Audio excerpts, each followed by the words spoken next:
So in this segment, we're going to be talking about Lord Frost saying that the UK wants to substantially rewrite the Northern Ireland Brexit protocol. And the issue here is that he can't do that by himself. He needs the EU's consent to do that, and the EU will have to re-vote on any kind of rewriting of the protocol, which most likely will not happen. I can't say it guaranteed will not happen because you never know, but most likely, and from what I've seen, based on the response of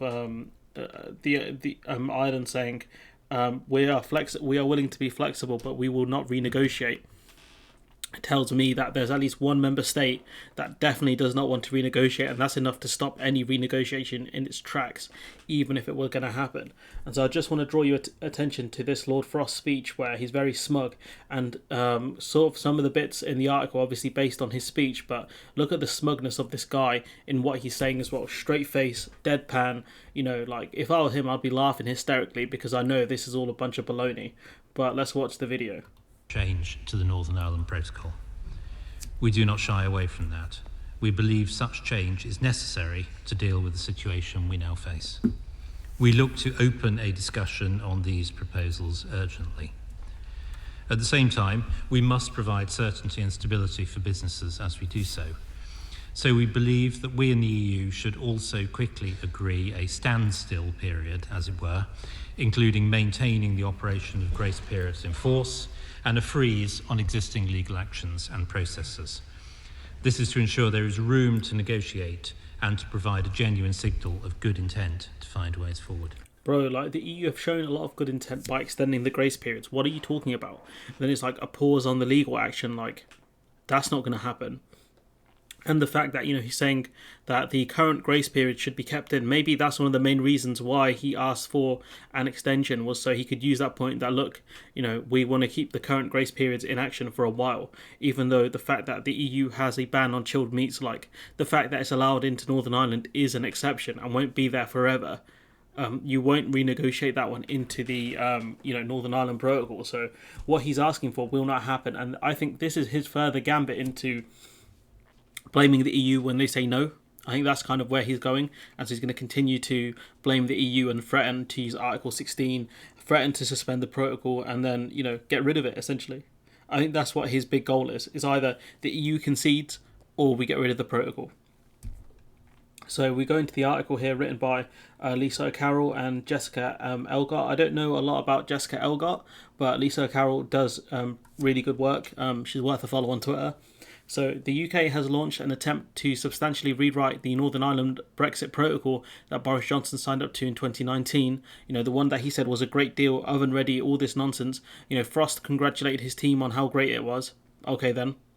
Saying we cannot go on as we are, given the ongoing febrile political climate in the region. Like, bruv, like the violence, it was worse in March, pal. Like the marching season, I don't think it got very violent, so I don't know what you're talking about.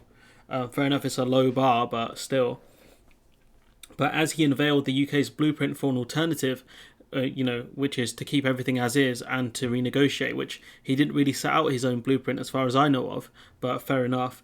The Brexit minister stopped short of ripping up the document completely or arguing the time was right to trigger Article 16 provision that enables the UK or the EU to suspend part of the arrangement in extreme circumstances. So he stopped short of saying we're going to do Article 16, but he's threatening it very heavily. He says the difficulties we have in operating the Northern Ireland Protocol are now the main obstacle. So the issue, isn't the issue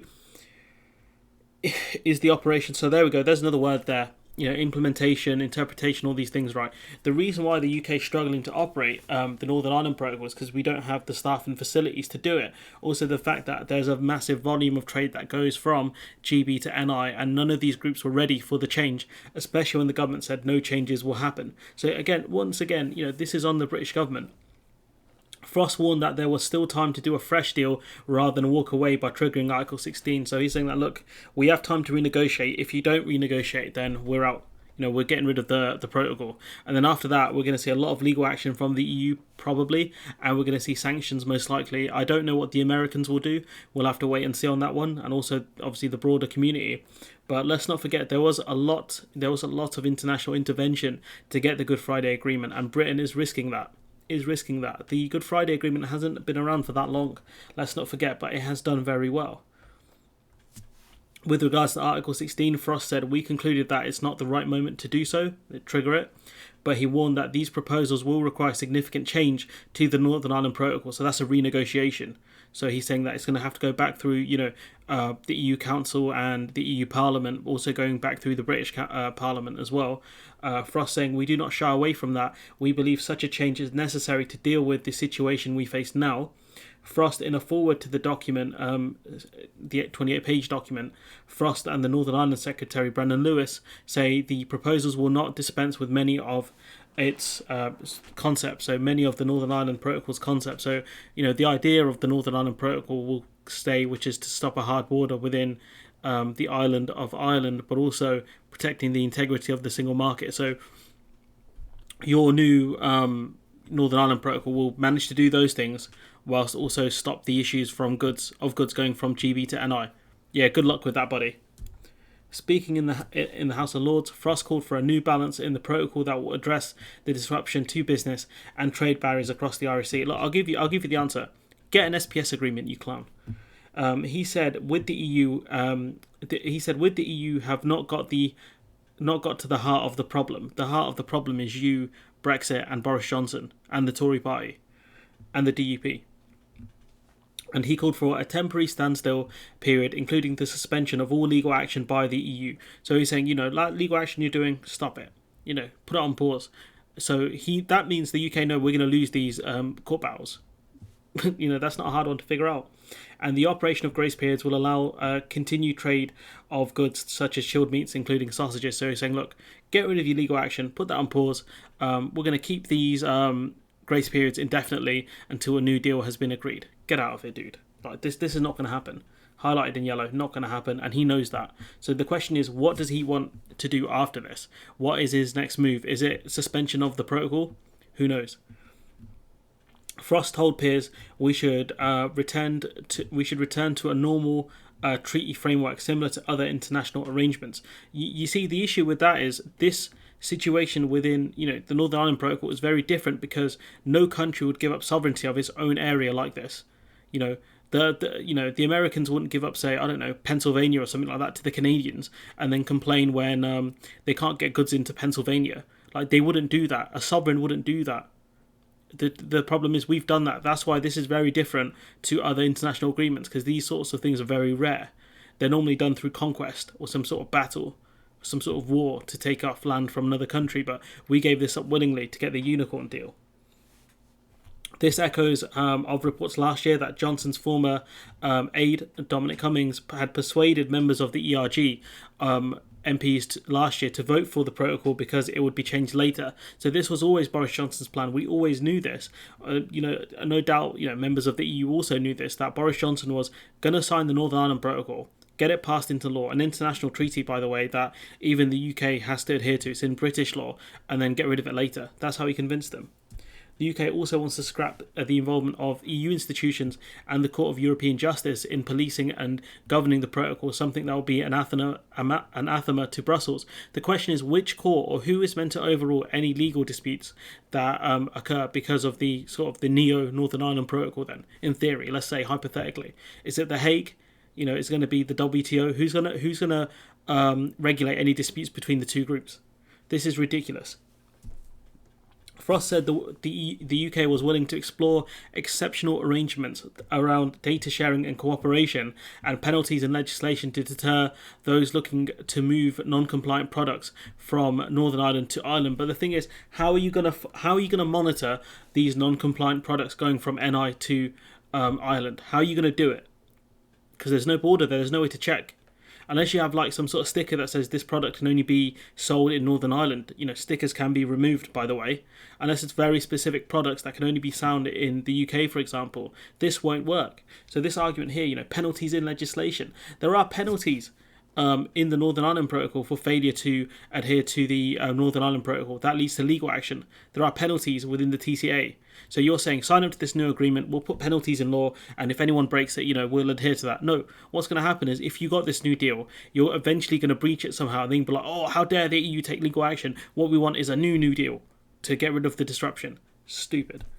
The latter has echoes of the honesty box concept. I mean, again, this was just so dumb. Floated in 2019 as an alternative to the backstop, which proponents say would have done away with the need for border checks, allowing businesses to self-report the movement of goods with an online system for VAT payments. Like, bro, do you think any company likes paying VAT? Do you think they're going to actually self-report? Like, this is the dumbest thing I think I've read all week. This statement here, businesses will be honest about the products they're moving from NI to Ireland, and they'll be honest and they'll self-report and they'll pay the taxes themselves. No, are you stupid? There's a reason why HMRC exists. There's a reason why we audits happen of businesses and people, because people lie. Businesses aren't honest. They're here to make money. Come on, man.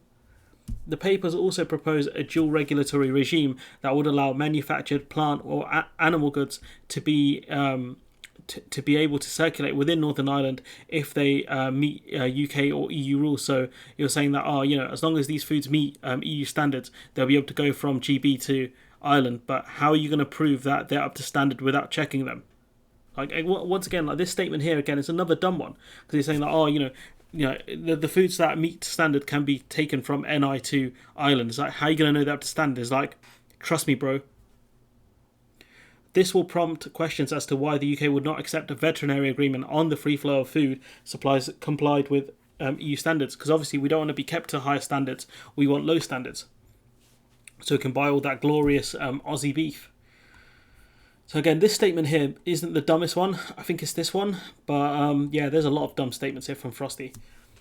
So Anton Spisak, I think I have no idea how to pronounce that, a Brexit analyst at the Tony Blair Institute, which no one rates Tony Blair, apart from this geezer probably, and his Tony Blair's wife, said the move amounted to a renegotiation of the withdrawal agreement, and it was aiming for changes to the fundamental provisions of the protocol, especially Article 12, that the joint committee, the EU-UK governing body, has no powers to amend and modify. So what this is Frost attempting to renegotiate the deal. That's what Spisak is saying in more words than he has to. So he's saying that he's trying to get amendments done that go outside of the power shown in Article 12.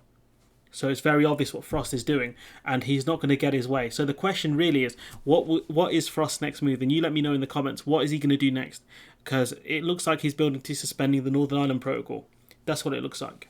The shadow Northern Ireland Secretary Louise Haigh said the breakdown was entirely predictable. The country will be asking, is this bad faith or simple incompetence? Now, generally with the Tory party, I would go with simple incompetence, but this is bad faith. I would argue with bad faith. Again, if you disagree, comment. She said instability had destroyed trust in the government, an essential component of the Good Friday Agreement. And this is the UK risking it all, because once again, the pieces in place that allowed the Good Friday Agreement to happen, lack of a need of a border between, in the island of Ireland, because, we were in the single market and the customs union at the time. So that meant that, goods could move freely from NI into Ireland. Services, could move from, say, London to Dublin with no problems. All of that stuff is gone now. It's gone. And that's what's going to make a hard border more likely.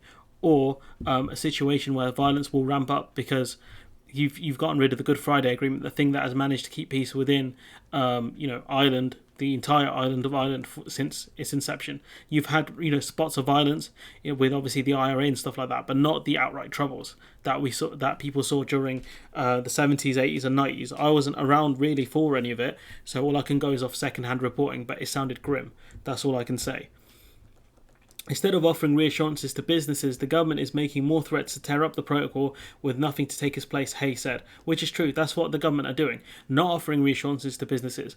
The only thing businesses have been told is get your supply chains out of GB if they're going to Northern Ireland. So if you got, a sausage making plant in Northern Ireland, get it out and go elsewhere. Get your beef or whatever from Ireland or from another EU country. That's all they've been told. Businesses in Northern Ireland urged an agreement solution to be implemented as fast as possible, warning of severe consequences for the economy. Udhan Connolly, director of the Northern Ireland Retail Consortium, said any solution had to be mutual. Without this, there can be no stability, which is true. That if the UK does this once again unilaterally, it's going to cause massive instability. This could also have severe consequences for consumers across the UK in the event of a trade war triggered by a breakdown in relations over the protocol. And if a trade war is triggered, and the Northern Ireland Protocol is still in place, what's going to happen is that goods going from GB to NI will face tariffs, and those tariffs would have to be claimed back. That would have happened under a no deal. But again, if the UK, gets rid of the Northern Ireland Protocol, there will be massive sanctions coming our way from the EU and potentially other countries, especially as the UK confirms its sort of backing of the Good Friday Agreement. And, I'm no expert in this. I don't really know what happens if the UK kind of opens Pandora's box and, suspends the Northern Ireland Protocol. I'm sure, people in the comments will be able to tell me. But at that point, the question will be, what are the EU going to do in retaliation? And this is how you get into a trade war. And people are saying that the most recent disputes have been handbags at dawn, not really a trade war.